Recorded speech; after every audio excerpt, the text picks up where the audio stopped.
سوال کیا گیا ہے کیا کیا میت پہ رونے سے مردے کو تکلیف ہوتی ہے، یہ کس حد تک رویا جا سکتا ہے؟ تو میں آپ کو بتا دوں سامعین،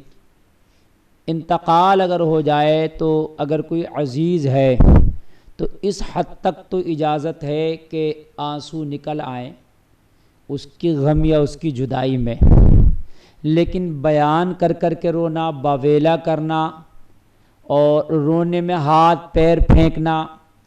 اور کچھ خواتین ہماری اس طرح سے روتی ہیں، اگرچہ تکلیف تو ہوتی ہے،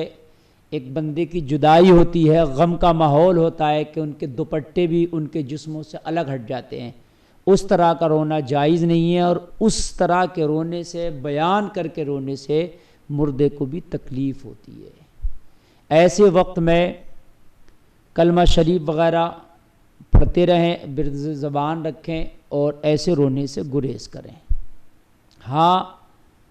عورت کے لیے ہے کہ وہ سوگ منائے گی جب تک عدت میں ہے، عدت کی مدت اس کے لیے سوگ کی ہے،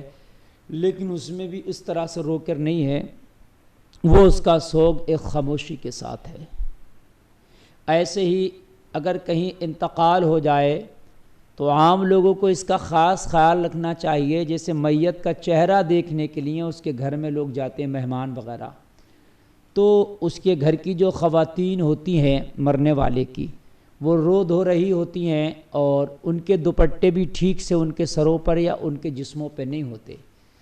تو وہ میت کے پاس بیٹھی ہوتی ہیں، لوگ آتے ہیں، ان کی نگاہیں میت پہ بھی پڑتی ہیں اور اس گھر کی بے پردہ خواتین پر بھی پڑتی ہیں۔ تو اس چیز کا خاص خیال رکھیں کہ میت کے پاس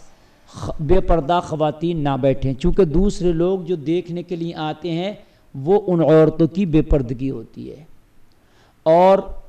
مرنے کے پہلے جیسے پردہ تھا ایسے ہی مرنے کے بعد بھی پردہ ہے۔ اگر کسی مرد کا انتقال ہوا